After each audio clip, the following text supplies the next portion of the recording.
the video review for Transformers Dark of the Moon Leader Class Bumblebee. You can see he's got some changes from his previous appearances. The black stripes go all the way up here as well.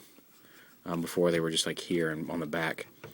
And they have kind of a carbon fibery look to him. He's got these intakes right here on the front. No chromed wheels, but I don't think that's a lack of paint apps. I think in the movie he doesn't have silver rims, but I could be wrong on that.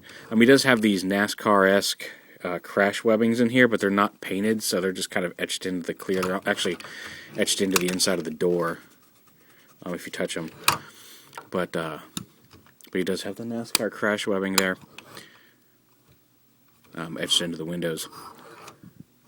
And he does have the spoiler back here, and his license plate has changed. It used to be 4NZZZ54A or something, and now it's 900STRA.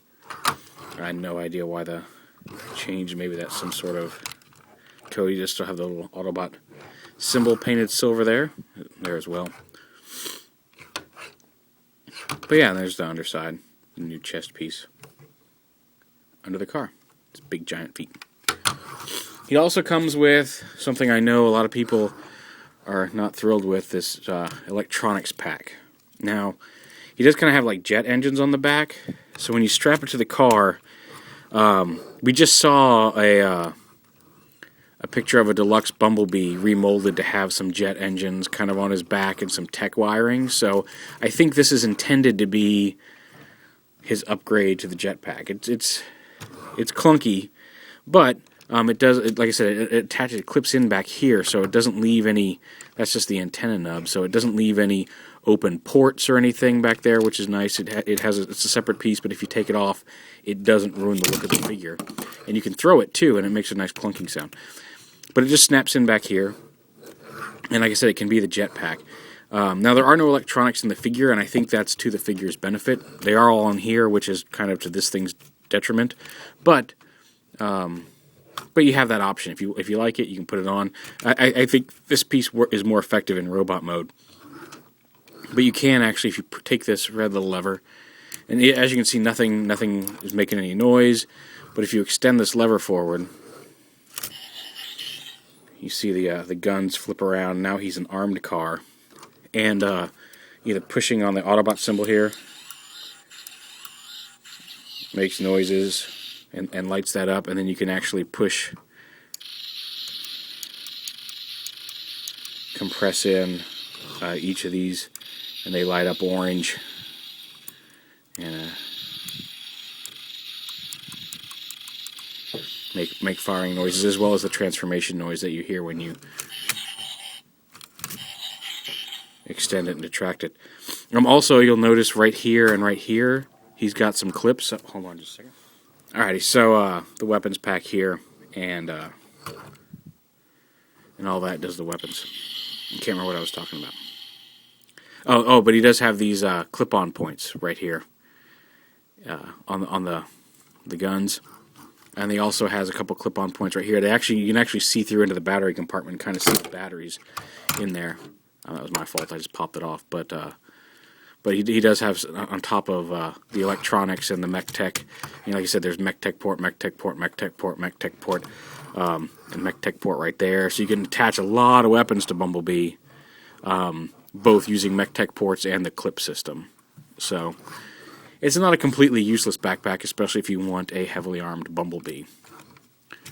We'll go ahead and take that off, fold it back up, and set that to the side until we get to robot mode. And you're going to transform them a lot like the other ones by, ta-da,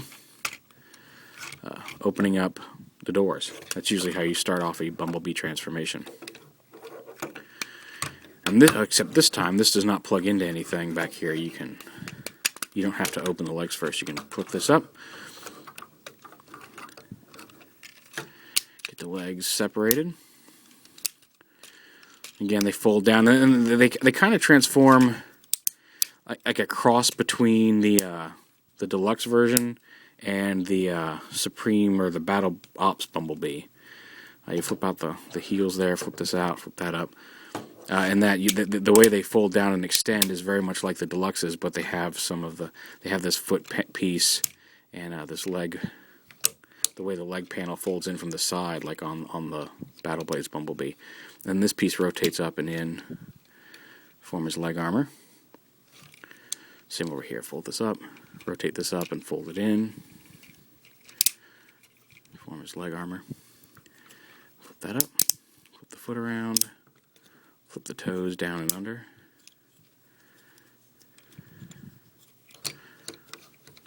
And there you have his legs. And coming up to the top here, dun dun dun. Lift this up, and you want to pull this.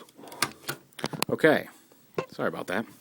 You go up here, you want to pull these whole section out, and flip this piece down, which lets you pull the arms out. There's a whole bunch of, man, I cannot win this today. Yeah, flip this out, let's flip the arms out, and then this whole section kind of, you pull these brown pieces down, so you get some room. You can go ahead and flip the arms out. Like that. And then these pieces rotate down and then flatten up against his chest there. Go ahead and flip the wheel out. Again, just like on the Human Alliance and the other figures. Now you can flip these panels up and fold them back. And that kind of raises the panels next to his head. It does kind of give him a sunken head look, but I'll go ahead and leave those up. Now push these in. Then the arms rotate back, up and around, and this little piece is going to tab right into here. Just like that. Fold that piece behind his head all the way back. And again, plug the arm into the shoulder piece there. You want to line this up, bring this down, line this up. There you go. See, you want to get these behind this piece. And then the chest piece, you have to take this, compress the spine here, just like that. And then there's two little pegs here that are going to peg into these holes on there. And you can see the pieces fold up, come up into the grill on the front of the car. And on the toy, it makes Bumblebee look a little chunky. I suspect on the actual CGI in the film, this piece right here is going to look more like what they've done with Optimus, where they've kind of added some silver bits there on his chest to make it look like he's got abs. I think it's going to be more of that and not so much of a look how chunky I am piece. Arm. The cannon arm. You can extend this if you want. Also, this panel right here is capable of flipping up and around to the front, so I don't know if he gets like a battering ram or what's up with that, but you can extend the cannon if you wish. You can only extend it halfway if you want. You can do whatever you want with it. And then you come back here. You want to fold this panel under the windshield and fold that up. Bring this piece all the way back. Lift up this gold clip there's a clip here on the rear panel, and that's going to snap right up under there, and that holds the whole backpack in place.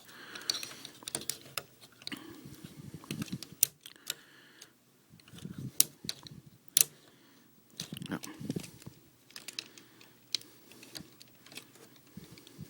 And the wings, they can sit up high like this, and that's kind of silly. You can actually kind of rotate them down, hide them in the back, and if you want, you can actually fold them back all the way away. If you just can't stand them, you can actually hide them all the way back there.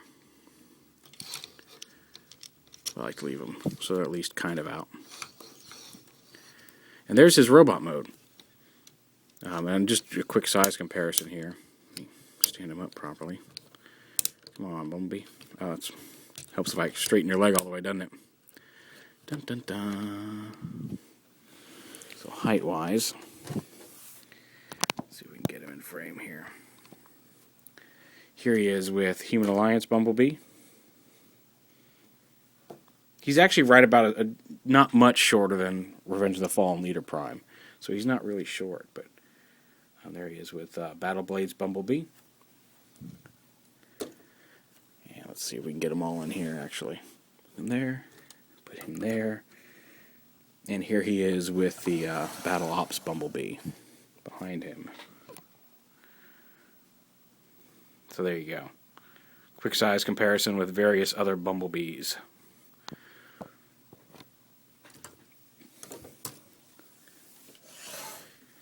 And then the backpack itself, again, it plugs into the same place it did before. I find it helps if you go ahead and just extend everything up before you plug it in, because you kind of need to fit the doors in these slots.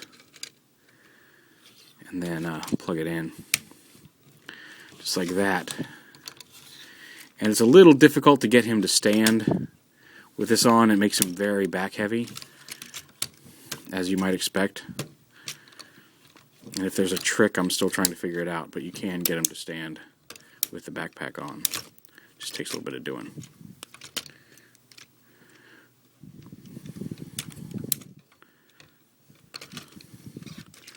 Okay, you stay clipped up here.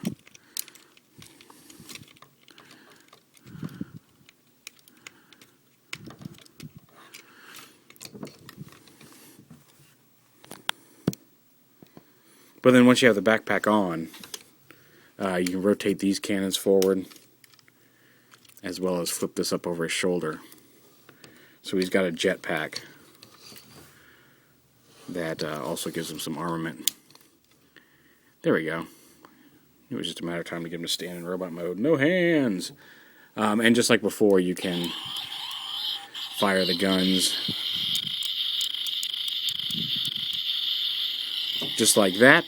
Again, it's got the same MechTech ports, same clip-on weapon ports, and also if you look at his shields, his arm shields, there's clip-on points and MechTech ports. There's a MechTech port on his upper shoulder, right here on his shield, and then there's a clip-on port right there on his forearm, and the same over here. MechTech, clip-on point. So there's a lot of armoring you can do to Bumblebee. And all in all, he's not perfect, but he definitely benefits from having the electronics outside of his body, and overall it's pretty fun. The backpack is admittedly an eyesore. I like the way it looks in robot mode, especially the way the weapons come up over his shoulders. In car mode, you might as well just leave it to the side unless you really like the armored the car mode with the weapons pointing forward. And like I said, it's nice that they made it attach in such a way that it doesn't ruin the car mode if you take it off. It doesn't leave him covered with MechTech ports or pegs or holes or anything. But all in all, he's a pretty cool figure. There he is, Dark of the Moon leader Bumblebee. Oh, one last thing, and I guess I've just gotten used to it kind of being standard feature on a Bumblebee toy by now. He does have the flip down mask. So yeah, I've just gotten so used to him having it that I forget to show it off. So yeah, there you go. Last quick addition to Dark of the Moon leader Bumblebee.